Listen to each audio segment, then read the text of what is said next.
thank you for everything that you are doing. Don't give up hope, because I think Republicans are going to get the majority, and at least we'll have some leverage, hopefully, on the Biden administration. My question, well, first I'm going to comment. I was at an event Friday night in Richmond, Virginia, a bunch of people in the suburbs, and I talked about Title 42 going away, and they didn't really, they don't realize what we do in Arizona about how dangerous this is. And so I was trying to think of an angle that would affect people that aren't in border states. And one of them was about sex trafficking and about the girls and women being raped. And I was wondering if you could just tell our other members how Biden administration is basically part of this whole sex trafficking, sex slave business. I'd like to turn it over to Chris real quick to address the communicable diseases that we're seeing in RGB. He has dealt with that greatly. Chris, could you touch on the communicable diseases? Yes. Down here, I think everybody I know, everybody I work with at my station, and probably every station throughout here, has had COVID at one point.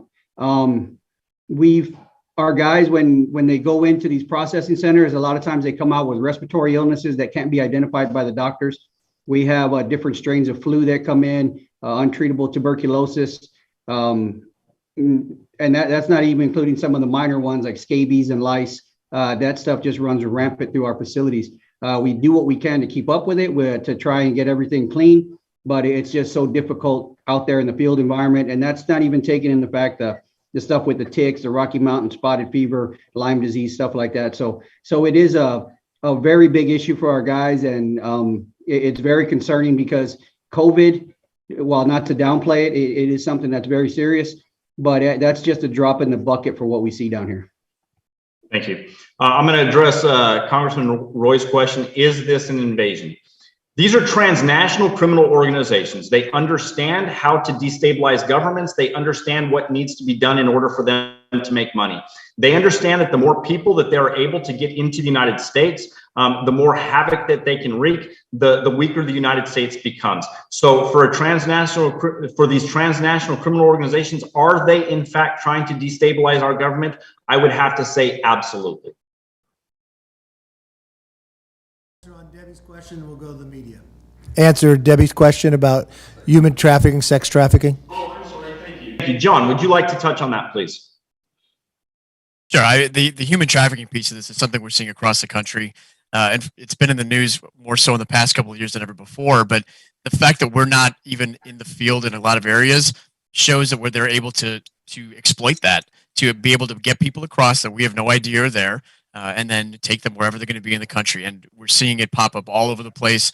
ICE and the FBI and other agencies are basically hammering sex trafficking rings around the country. So until we're able to get a better hold of security along the border, that's only going to get worse. There's just no way around it. Congresswoman, and I'm going to touch on that real quick as well. If we see a young girl or even a young woman that is by themselves, the chances that they are being moved into the country for sex trafficking is very high, especially if they don't have a specific sponsor that is already here. We just had Senator Hagerty on the border this last weekend. His wife was there as well. We spoke with, his wife was there as I was speaking with some young girls, 13, 14, 16, one that was even 21 years old. Their demeanor, the way they act, how shy they are, clearly shows that there is a very good possibility that these individuals are being brought here into the United States and they are going into the sex trafficking industry. They don't know that. They don't understand that when they put themselves in the hands of these criminal organizations. And that's what's very frustrating to my agents and I. We have to deal with the fallout. We have to listen to the stories, and it's driven by liberal policies. If you condone catch and release, if you continue to allow this to happen, you're going to continue to invite vulnerable women and children to put themselves in the hands of these criminal cartels. And when they get here, they get to exploit them how they want until their fees are paid off.